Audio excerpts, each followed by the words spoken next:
Welcome to the Make School Great Again podcast, where we challenge the status quo in education and cast a bold kingdom vision for the next generation.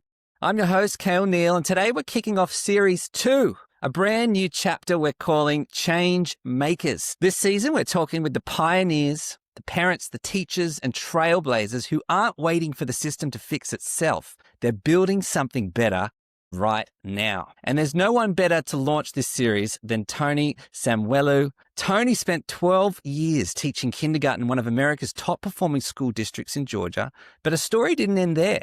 She stepped out of the classroom to rediscover what real learning looks like, not in test scores or district reports, but in the hearts and homes of families. She's taught in micro schools and led learner-led action-style studios, or Acton-style studios, should I say, raised and homeschooled her 5 children and now coaches mums who are stepping into homeschooling for the first time. She also leads outdoor nature play groups, helping kids reconnect with creation and curiosity. Toni brings a powerful faith-led perspective, believing that the family, not the system, is God's design for shaping the next generation. And so today we're going to talk about what happens when parents reclaim that role and how faith fuels courage in education and what it really looks like to raise kingdom-minded learners in today's world. So buckle up. This is the kind of conversation that reminds us why we started this movement in the first place. James Clanfield, my co-host, introduced us to Toni. You guys met first, and I'm so excited to see her join us today. Talk us through it. Fantastic. Great intro there, Toni, isn't it? That So is. good. Thank you. So good to have you on our show. I think we connected a few months ago almost now.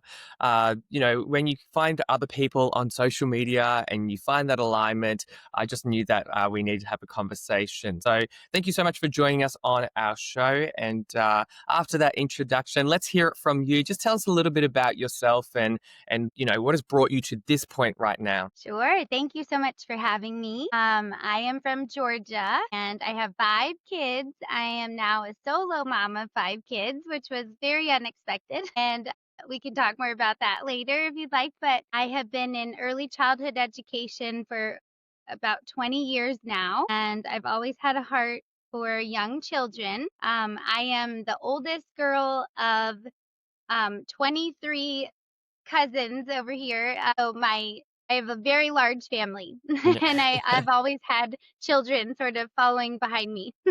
And Yeah. I always knew I wanted to make an impact with for young children. And I taught kindergarten for 12 years in what I thought to be like the perfect, scenario. And a lot of kids moved to that district for that nice small gem of a school. But after I had my 3rd child, I started feeling like all my energy was going towards my class, my students instead of my own children. So Mm.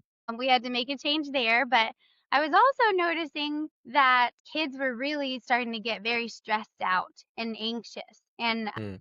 and we didn't have time to kind of go with their natural curiosity. It was like we had to stick to certain things, especially as they get to like age 3rd grade and older, like Mm. age 8 and older. They have so much to cover that I don't think that they really have the time to like allow kids to really wonder and think Mm. more deeply about topics, whereas in kindergarten it was a little easier because my standards were very basic, so I was able to get around that by doing like real world projects, and so it wasn't as tough for me, but I did have a concern for when the kids got older. Yeah. And I guess my main concern was just the over focusing on academics as opposed Mm. to, like character and grit and the things that we know really matter. Mm. And so I just decided to start looking in other places, like different kinds of schools. And Right. I started being a private teacher for a family that was doing a hybrid model. And then I was led to Acton Academy, which was very cool. They've got schools popping up still all over the world. And they focus a lot on group collaboration. Like they only have 2 hours max of core skill work and it's personalized to each kid. And I just loved their focus on like communication and collaboration and creativity and more critical thinking as opposed to the traditional model that had to really stick to the strong, academic performance. Hmm. Yeah. No, you've covered a lot there, Tony. I was going to ask you about, America today, particularly if we zoom in on Georgia. I mean, you've answered what's you've discovered that's working and then what is breaking. And you emphasize the idea of an overcrowded curriculum and it just being so focused on meeting XYZ outcomes that they've forgotten the other part of what makes us human, which is, character and calling and resilience. And that's actually reflected a lot in Australia's education system as Mm, well. So it's mm. interesting that there's not too much difference in that perspective. I guess I'm really curious to hear in Georgia, what's the general feel with families that are in schools? Like, are you finding more and more parents seeing it the way you see it, or waking up to what the school system is, I believe, intentionally doing, and looking for alternatives like the academies that you've mentioned and the approaches that you see, having a much better impact? I do. I think there are homeschooling is becoming a huge trend. I think we're ahead of a big wave. I know that during COVID, a lot of parents noticed there's something wrong here.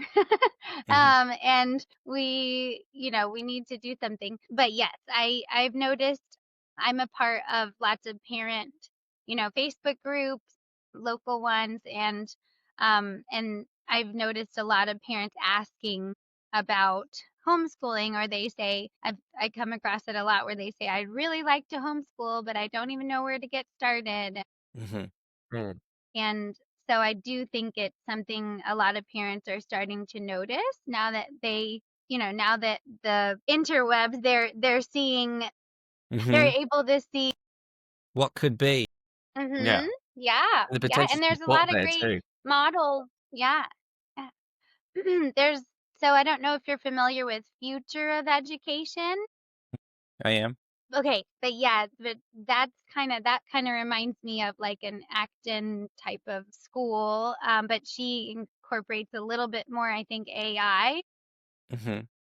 But their Acton is also very big on the entrepreneurship. So is Apogee. So I feel like there are a lot of great models popping up Hmm. that are doing really well with their marketing too. Hmm. So like Apogee campuses, for example, they're and I love how it's more of a like a family learning. Like education is not supposed to end with a degree, right? It's Mm, like a mentality. It's like a mindset. Hmm. Like you're Hmm. always learning and always growing. So mm, we can't just focus on the children. We have to focus on the parents too and the family as a unit.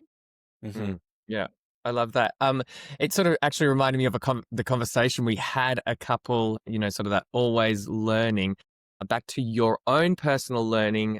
So prior to teaching, tell us a little bit about that story because I think that's a great one to share and it helped you with your own realization. So what's, the pressures that you had, you going into college and then that realization that you came to? Sure, sure. Yeah. Yeah, thank you for asking. I was a really high achiever, so I didn't fail a test until college, my freshman year of college, and I basically freaked out and then I come to find out that this is a trend that happens with high achieving kids Mm, because they don't really, in my opinion, they don't really experience failure until they do. And sometimes it takes, the way that the modern school system is set up, it's like we don't really allow opportunities to fail until they're maybe at college. Hmm. But what happened with me was I failed my first test and I had the most stressful like first semester away at college because I wasn't doing as well as I thought I would. Like I still got A's and like 1B, But I was like, this is not okay. And that is a trend with high achieving, especially girls, like little boys who are a little more rambunctious, and just the school system is not designed for how they are really naturally supposed to learn. And we can get Mm. into that later. But they're used to, like failing or getting in trouble, or, having to pick themselves back up and be resilient. Whereas the bright girls who have just sailed through academically anyway, they tend to, as soon as they hit, some resistance, like I did. I was pre-med, and then I was like, and I failed the test, that was in chemistry, and I was like, nope, they weeded me right out. Like, what's the more simple option? What's the more simple plan? I like Teaching. school. I could be a teacher. And so I think, and that does happen to a lot of girls, unfortunately, a lot of bright girls. And I think that shows us that schooling, like the over focusing on grades and testing is not what it should be. And I think I know why. We know you were starting to say, Kale, that a little bit earlier. I had the thought that I think that's the reason that it's designed this way too, is because like grades and testing is just the easy academics and memorizing things and regurgitating them on tests, and only to forget it like 2 months later. Hmm. That's just easy to measure, right? But Hmm. the important skills like grit and, character and virtue, those are much harder to measure across the board. So I think, that's, and I'm so disappointed these days, because I had to put two of my kids in school right now because of family situations, and I'm getting their report card, and it's like, pleasure to have in class. And I used to put so much time and emphasis on my report cards. Like, I'm just Hmm. like, wow, like like that's not a lot of information, like, I don't I'm glad that, she's pleasant, but that doesn't really tell me, anything about how she's doing with her character or anything. I literally just get the grade, and Hmm. and that's it. So I would love to see teachers go back to, and I know it's not all teachers, and I know, and I'm super pro teacher. I'm not anti school. I'm just pro child, and Hmm. designing the learning to be what they need, as opposed to, Hmm. what I got to see was, it was very convenient for the adults in the building, not necessarily for the learners who were there. And I guess that we see parents have had enough of that approach and are looking to programs like you've mentioned, even to programs like ours that teach them how to adapt to new things, how to collaborate, how to take risks. I'll tell my students, you know, quite often, I say, I want you to get things wrong, make mistakes. Like if I've asked you to do some kind of little quiz or test, I like to see errors and mistakes, because that's where we jump in and we have great discussions about why we thought it was that answer or one of the answers, especially if it's, to do with maths or something very specific like that. But I encourage that, because that's where the learning happens. And when you teach children that approach, that it's okay to make mistakes, because that's where the real learning can occur, just boosts confidence. They're not growing into adults that are just afraid to make an error and then, like you mentioned, have a breakdown because it's never happened before. And, we see that here. I tutor students that also are in the mainstream school system. And one of the things that they're not taught, and this is an all boys school with one of the students I teach, but he tells me that they're in some sort of twisted way, they're almost trying to improve or develop character by saying how not to be so masculine. And so Mm. if there is some kind of element of character growth and how we want to develop young men in this specific instance, they're actually kind of going after them as saying masculinity is a bad thing.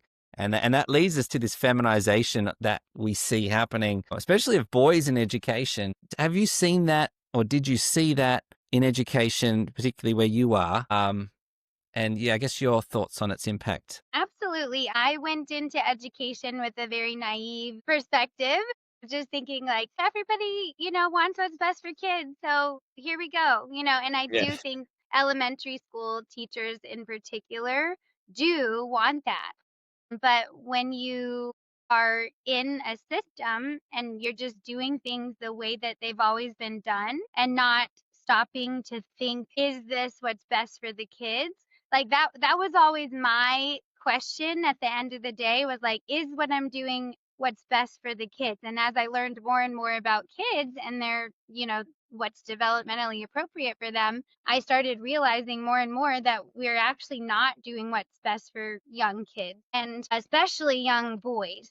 Because I think, like a lot of them can't, they're not designed to sit there and listen and just absorb information that way.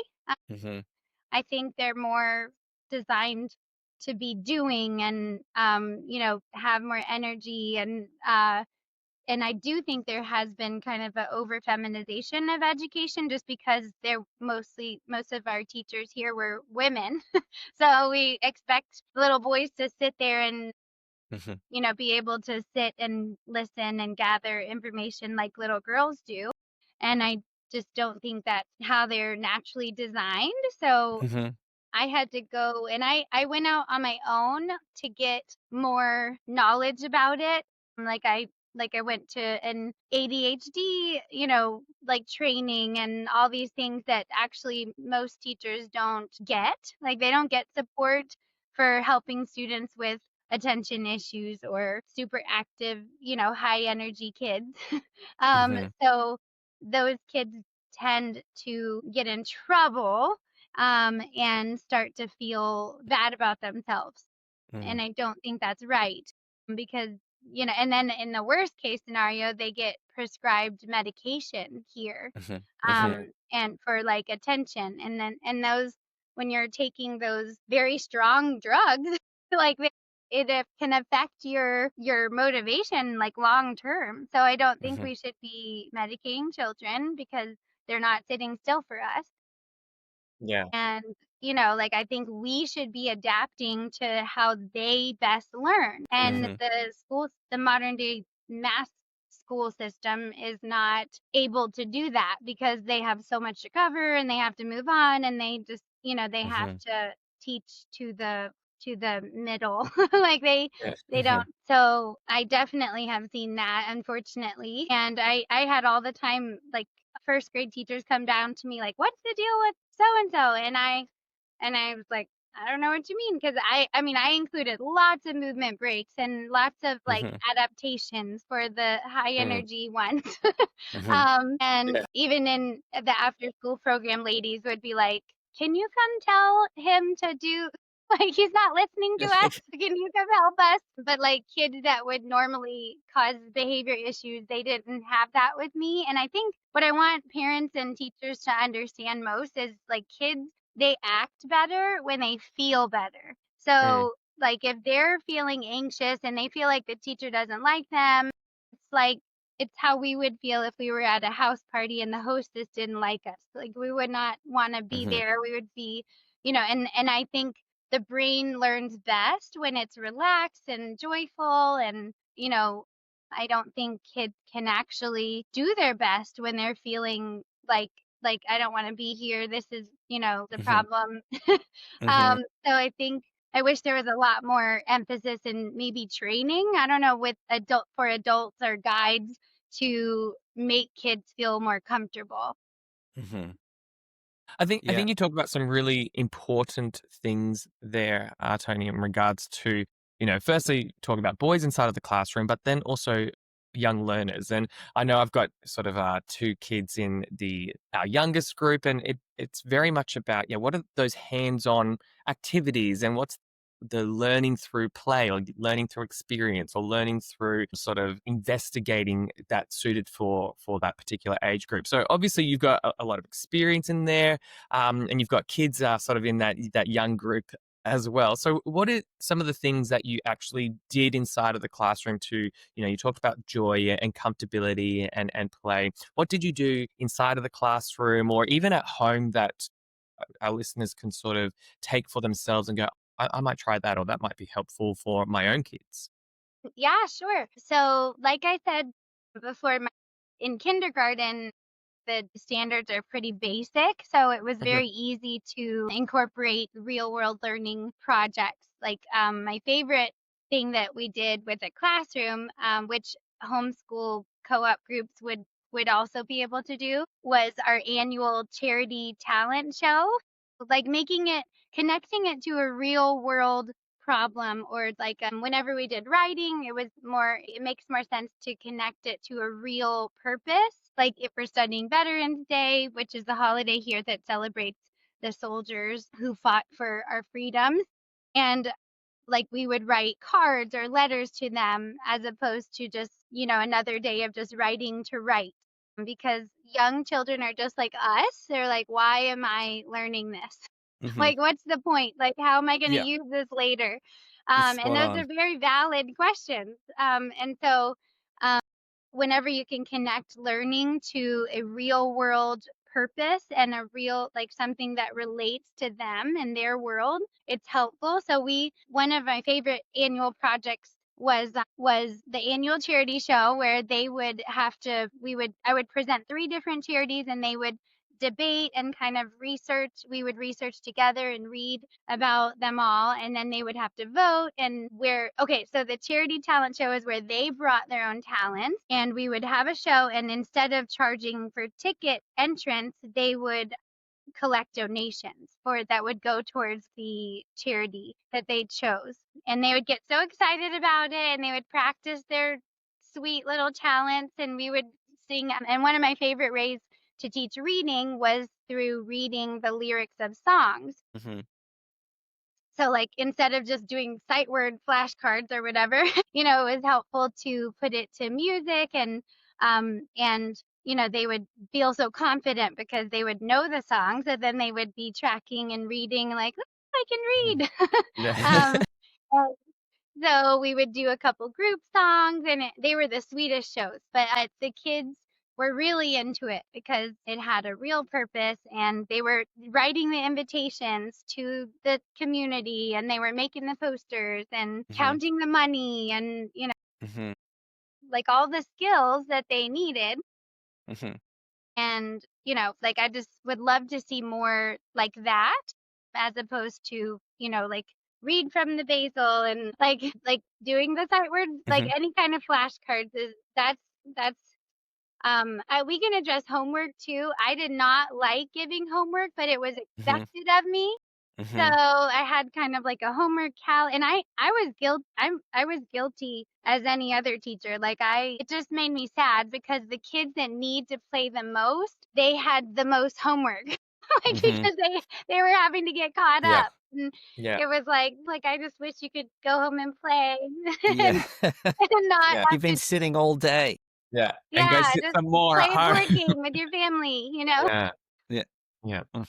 It's yeah, it's so interesting. I mean, James and I both taught in boys' private schools, so we understand that space quite well. And I'll never forget the feeling of having all the boys there. It's like having a mini football team. Yeah. And I just had the thought, I'm teaching even an NFL team or a rugby league team here, rugby union team. Imagine teaching them the game and just saying everything you need to know. We're going to do sitting on the floor.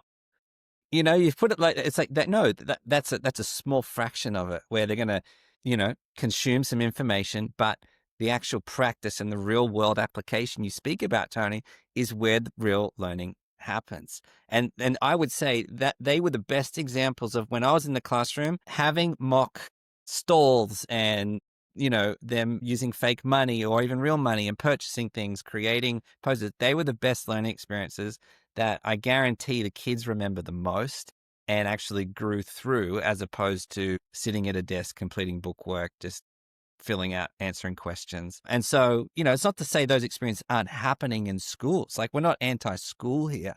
It's just Right. that some schools do it much better than others.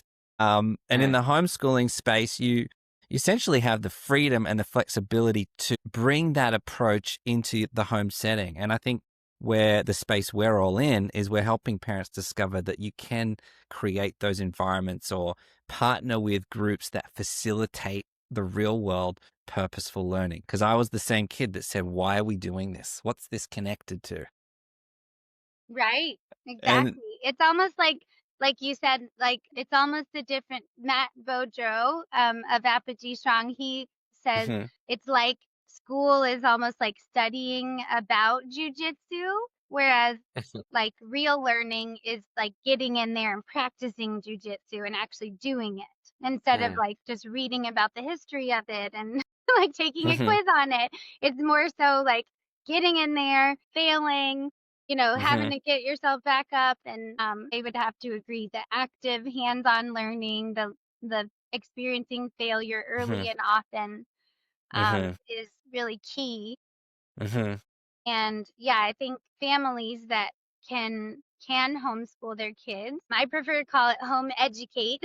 mhm, Home mhm, educate their kids because to me I've realized over the years schooling and education are sometimes like kind of go two different very different things.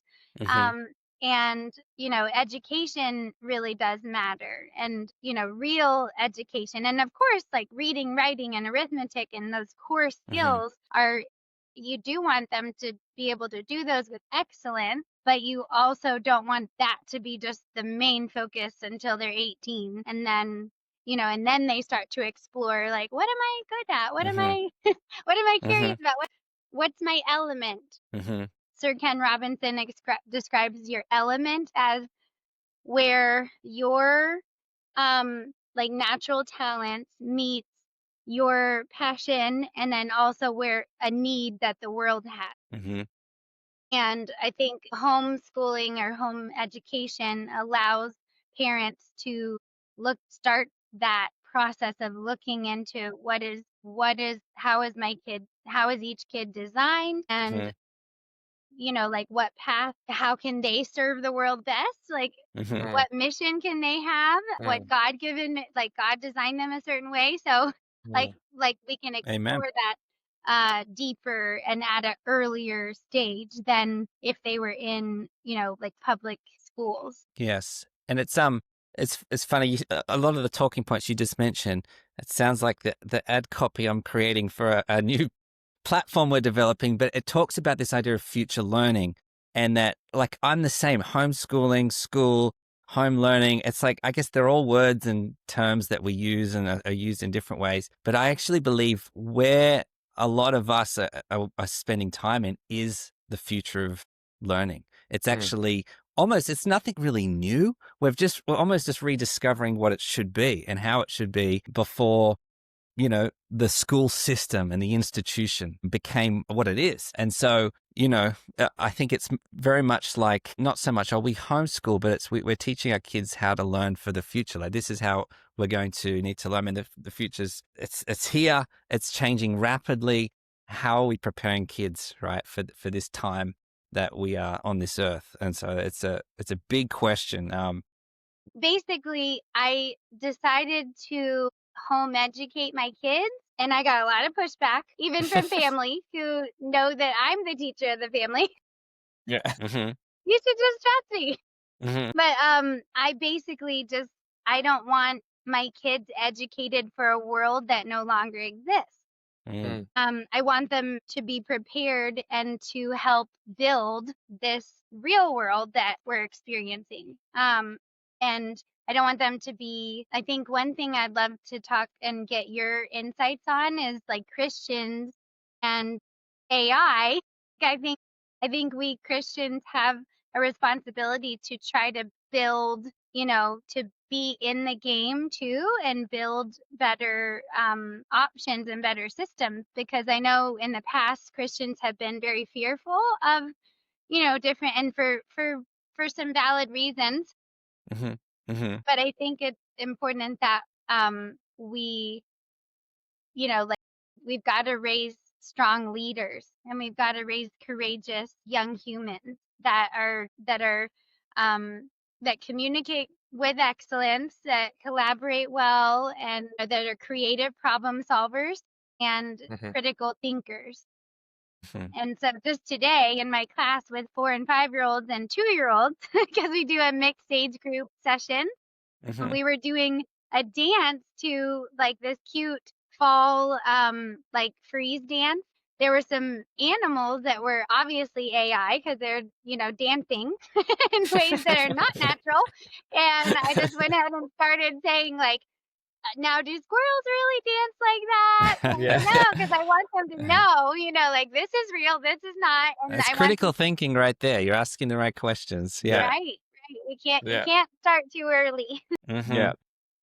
I know there's so many like often, on the doom scroll of Instagram, there's this it's too realistic now. And you're like, did a bear really jump through someone's window? Or was that AI? Like, what is real anymore? Mm-hmm. So Right. yeah, like sort of second guessing all of that. So I just want to backtrack a little bit and before to the, you're talking about your own children, you're talking about sort of, the different learning that goes on. You've got a bit of a range of child ages.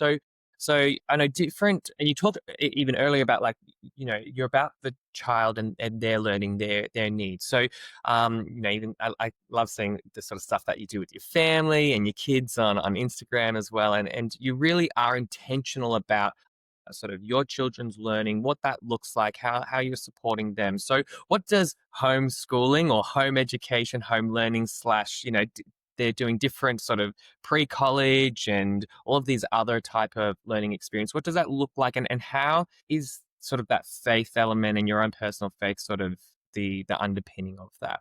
Just for you, yeah. Yeah, I think so. Okay, so I have 5 children, ages 2, 5.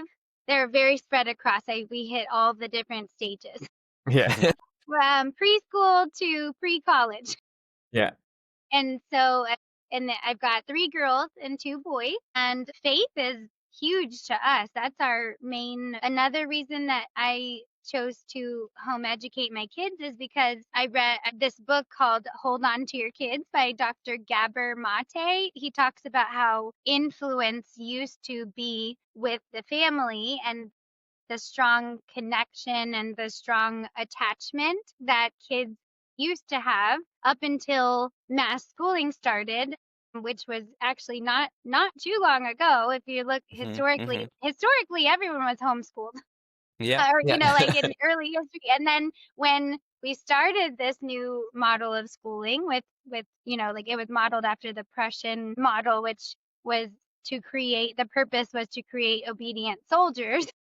Mm-hmm. So we started seeing the attachment between kids and their parents just start to break because they were not spending as much time with their family, and so they started caring more and more about what their peers thought and versus what their parents thought. And Mm-hmm. so teaching your kids and having them hold on to your values Mm-hmm. was became so much harder, so much more difficult. And so another reason that we home educate is because I want their attachment to be first and foremost to our family and our values versus, culture and the world. And as Mm-hmm. Christians, we are called to be set apart and to be Mm-hmm. weird. Like people are like, are you worried your kids are going to be weird? I'm like, no, that's the whole point. That's a good thing. Like yeah, we Mm-hmm. don't want to be swimming with the rest of the, current. Mm-hmm. Mm-hmm. Yeah. But yeah, so faith is a huge piece to us. It's the main why we do what we do. And as far as what home education looks like in our family is we really I'm in a place in my life to a hard season where I'm having to be away from some of my kids longer than I would like to be. That is very hard, but like with my eldest and my 2 eldest kids are like the most home educated, but that doesn't mean that they're home all the time. It's like the opposite. They're Yeah. going to practice, different hobbies and practices. And I really cannot wait for my eldest daughter to get her license. Like that's one of her Yeah. main things she's working on Mm-hmm. right now. And that will be a game changer for us. Yeah. But she's 16 and she's taking college classes right now. And she will essentially here in Georgia, you can take um, 30 credit hours of college, which is essentially a whole year worth of college using your taxpayer dollars. It's called dual enrollment. Mm-hmm. Like if you take a if you take an English class and it's dual enrollment, it can count as your 11th grade English class, but it can also count as your first year college English class. Right. So parents can save a lot of money. But anyway, the reason I think college, I have the unpopular opinion that college is super overrated and not a So do good we. ROI. I mean, not just money wise, but their time wise. Mm. I'm more about like apprenticing earlier and trying to figure out what they're naturally, the ways they want to serve. But anyhow, my 16-year-old, she is trying to decide between two very different paths. So she just went ahead and started taking some of those courses, and she's doing very well with them and learning a lot. And so it looks like me trying to follow their interests and passions as opposed to just trying to check boxes off. Like, you need to take English, or like it I mean, your older ones, they're pretty much, their core skills I feel like are pretty solid. So in third grade, or in second, or around ages 8 or 9, you reach a point from learning to read, it switches over to where they're able to read to learn. And so you're able to, in my opinion, it's a little easier to um, homeschool with the core skills past that point, Mm. and sort of get into their interests more. Um, And are you tell us about the resources you're creating for families? Like, are they is that because it's a little bit easier once they've been able to read to learn? Do you notice that gap of like, yeah, I need to help prepare and support families in that age group specifically? What sort of things are you yeah. creating that's helping families there? Yeah, so I'm glad you asked. I developed this framework called the Roots and Wings method, and essentially it's just 3 steps.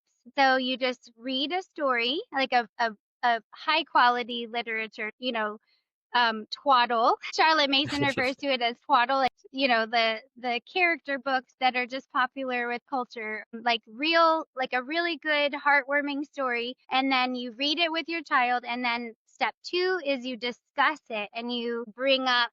So let's say, for example, we're reading. I think, are you familiar with the Gingerbread Man tale, the classic Mm-hmm. tale of Run, Run Fast as You Can? Mm-hmm. So let's say you read that classic tale, or like an Aesop's fable or something like that, and then you discuss it. But instead of, like in typical schooling, you would say, well, tell me like what happened from beginning to end, who was the main character, what was the setting, all the basic stuff. Well, I think we should be focused on, like using that opportunity to build wisdom. So saying, like, is it wise to trust strangers that are Mm-hmm. promising things, or that like seem nice, or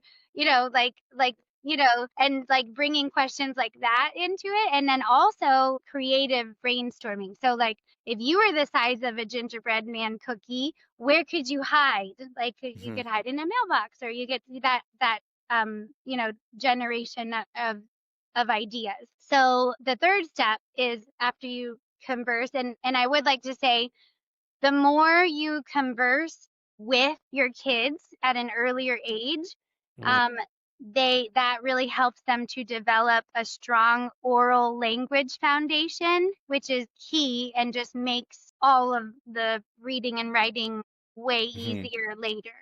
Mm-hmm. So of course it would be faster to just talk at our kids and get them to, just do what we want them to do. But inviting them to talk more, and to, like in asking about their feelings and their perspectives, that's really important and key. So this is a key piece to the Roots and Wings method. And then step 3 is to use that story as inspiration for like a play invitation, or project invitation. So an example would be, like, let's use Play-Doh. How can we create our own new gingerbread character? Like, do you want to make a gingerbread dog, or I'm going to make a gingerbread cow? What are you going to make? Just using this stuff. And my program just emphasizes, using stuff that you already have, Mm-hmm. using the Mm-hmm. items from your pantry, just create your own character. And then like and then that would just be an example of an activity. And then so read step 1, read a story. Step 2, discuss it and deeply with critical thinking, not just Mm-hmm. regurgitation of facts. And then Mm-hmm. third step, let them kind of make the choices of how they want to use it to inspire their play or to inspire their Mm-hmm. projects.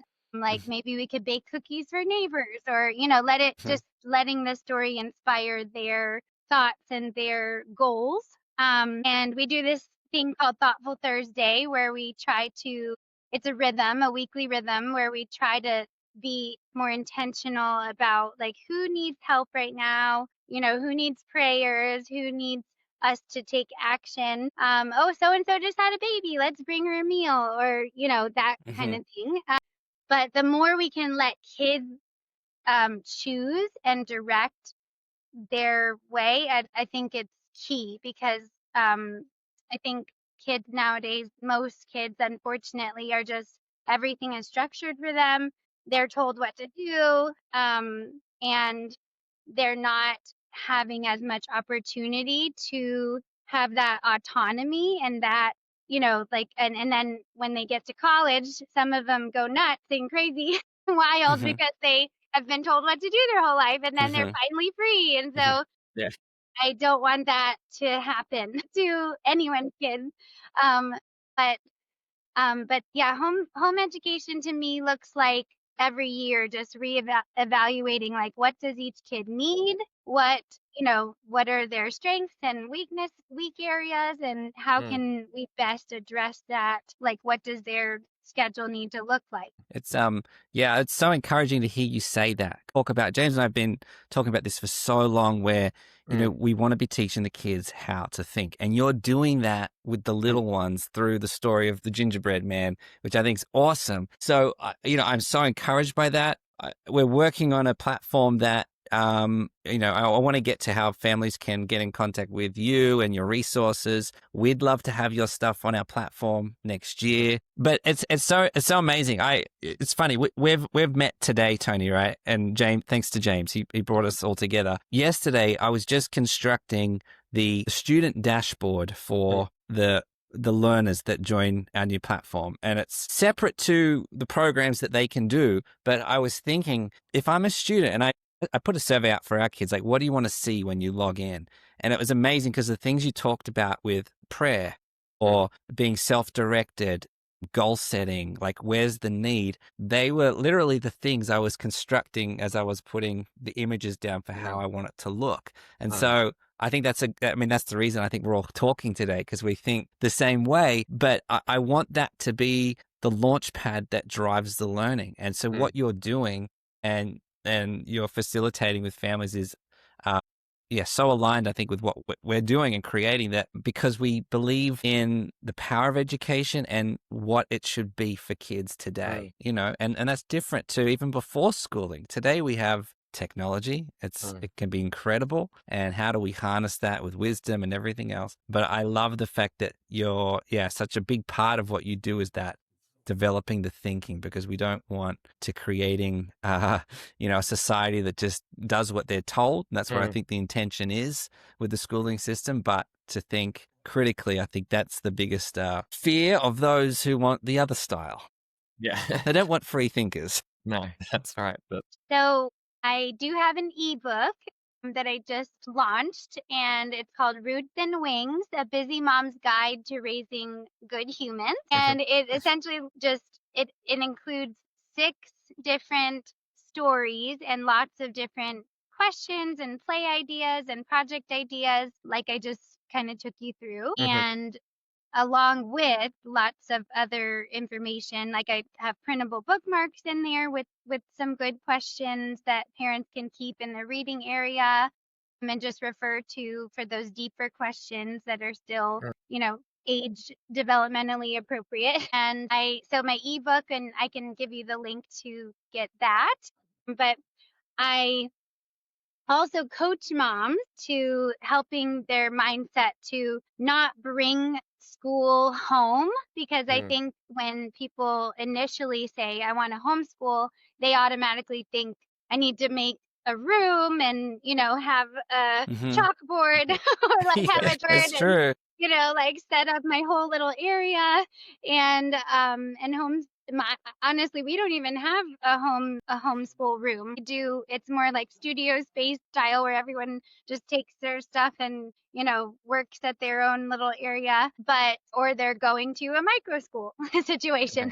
Mhm. Mhm. So I do coach moms, and I would love to help more moms, Mm. and just getting around that mindset of like, what is the purpose of education? Like, is it Hmm. to Mm. get that piece of paper, that degree, or is it bigger than that? Hmm. Mm. And so, how can we design our day to have like natural rhythms that allow for us to, for the younger ones to develop those core skills, but, in addition to that, helping each child to accomplish their goals that that God's put on their heart, and using the strengths that they've been given and their talents and gifts. Mm. Fantastic. And Mm. we'll put the link to your stuff in the description. And then, like we said, next year, I'd love to make it happen so families, whether they're from Australia or in the US or anywhere else, can access what you have. Because this episode it'll be on the podcast, Apple and all the other typical ones, but we'll also have this embedded in the media hub for the platform, and that will be something families everywhere can access. So I think it's great what you're doing, Toni. I love just your passion and insight, especially into Mm. the younger ones. And I think there's so much to learn from what you saw, what you Mm. decided to do about it. And that's so inspirational. You had the courage to go, you know what, this isn't working. I'm going to do something. And we love hearing those stories. So I just want to say thank you so much for jumping in and Mm. sharing. Thank you so much. It's been an honor for me to be here. And would you like to take this time to explain a little further about what, like in a nutshell, what you offer families? Yeah, absolutely. So we, in Australia, our context here, we run a nonprofit organization called the Transformation Network, which is all about empowering families and students into a biblical worldview, building those foundations that are, a lot of the time missed, particularly in the schooling system here. And so we do that through a variety of programs, one of which is Kingdom Thinkers Academy, which has a framework and a methodology around 5 macro themes that help develop a strong biblical worldview. The other is called iProject International, which is more of an entrepreneurship, project-based, passion-led program, which it's funny, we developed a program for a student to help him learn how to drive. And there's Yeah. very much a theory element of it. But James and I are working on that together with a student. But that's an example of what we can design and create Mm. based on the exact needs or passions or wants, even for a specific period of time, Mm. which is awesome. And the projects there range from, Formula One to learning how to drive to equine science. It's kind of like take your pick. So next year, we're excited to give families the options to actually pick some of the previously completed iProjects as well that we have available, because there's such a library there now since we've been doing it. And the third programs typically help support families that have children in school. So it's more of a tutoring service for, that homework support, empathizing with the kids. Yes, you've got a mountain here.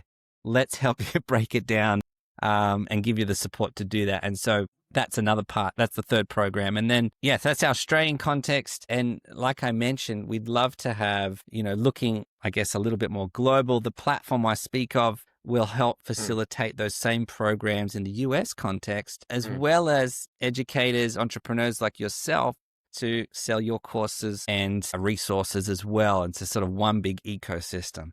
So we're excited for the future that, we have in this particular time. And just can't wait to continue to meet more people like yourself, because that's where I think we're really going to make school great again and make a difference in families all over the world. So Yeah.